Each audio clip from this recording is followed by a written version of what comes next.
ఇప్పటిదాకా ఒక లెక్క, ఇకపై మరో లెక్క. టీడీపీ వర్కింగ్ ప్రెసిడెంట్ గా లోకేష్ ఎంత కీలకం కాబోతున్నారు? పొలిటికల్ వర్గాల్లో చర్చ ఏంటి?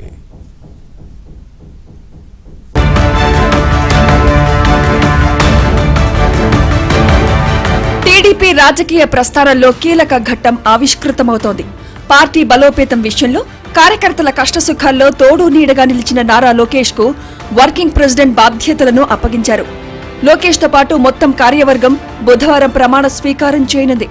లోకేష్ కు పార్టీలో ఉన్నత బాధ్యతలు అప్పగించాలన్న డిమాండ్ చాలా కాలంగా ఉంది. లోకేష్ ను వర్కింగ్ ప్రెసిడెంట్ గా నియమించడంతో టీడీపీ శ్రేణుల్లో కొత్త ఉత్సాహం వచ్చింది. లోకేష్ మంత్రిగా బాధ్యతలు చేపట్టి తనేంటో ప్రూవ్ చేసుకున్నారు. ఏపీకి వేల కోట్ల రూపాయల పెట్టుబడులు తీసుకొచ్చారు. ఇక ప్రభుత్వాన్ని, పార్టీని సమన్వయం చేసే బాధ్యతలు తీసుకోనున్నారు.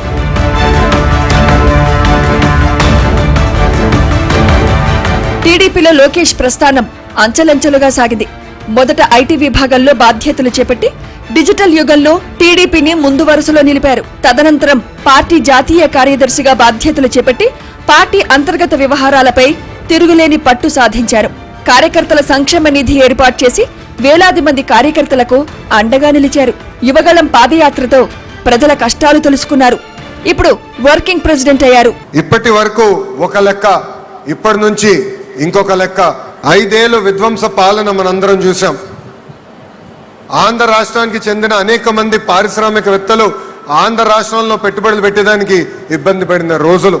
మనది గూగుల్ అవుతే వాళ్ళది గొడ్డలి, మనది గూగుల్ అవుతే వాళ్ళది గొడ్డలి.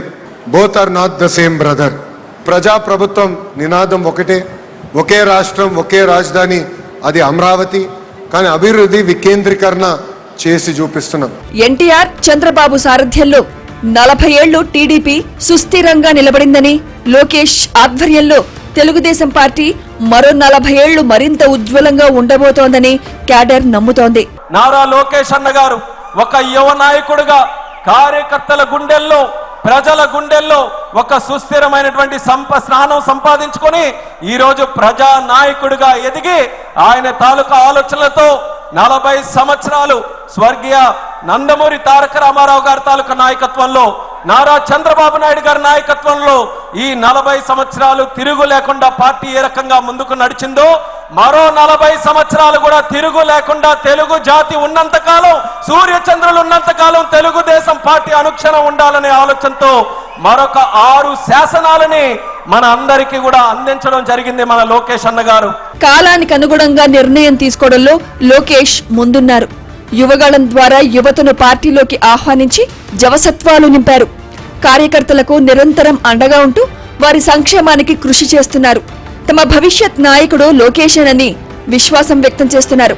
కాలానికి అనుగుణంగా నిర్ణయాలు తీసుకుంటూ యువగళం ద్వారా యువతని పార్టీలోకి తీసుకొచ్చి జవసత్వాలను చేకూర్చినటువంటి లోకేష్ బాబు కోసం మనం మాట్లాడుకోవాల్సిన అవసరం ఉంది. కార్యకర్తలందరికీ అండగా ఉంటూ వారి సంక్షేమాన్ని తీసుకుంటూ వారికి ఏ కష్టం వచ్చినా సరే ఆదుకుంటూ ముందుకెళ్తున్నటువంటి తీరు, వారు మనకి రేపు కాబోయే భవిష్యత్ నాయకుడు అని చెప్పి ఈ సందర్భంగా తెలియజేస్తున్నాం. టీడీపీలో యువత ప్రాతినిధ్యాన్ని లోకేష్ ప్రోత్సహిస్తున్నారు. యూత్ ను ఎంకరేజ్ చేసేలా నిర్ణయాలు తీసుకుంటున్నారు. పార్టీ ప్రకటించిన కార్యవర్గంలోనూ యువతకే అధిక ప్రాధాన్యం ఇచ్చారు. ఇకపై పార్టీలో, ప్రభుత్వంలో భవిష్యత్ ఆశాకిరణం తానేనని చాటి చెబుతున్నారు. టీడీపీ వర్కింగ్ ప్రెసిడెంట్ గా రాబోయే ఎన్నికల్లో లోకేష్ కీలకం కాబోతున్నారన్న చర్చ సాగుతోంది.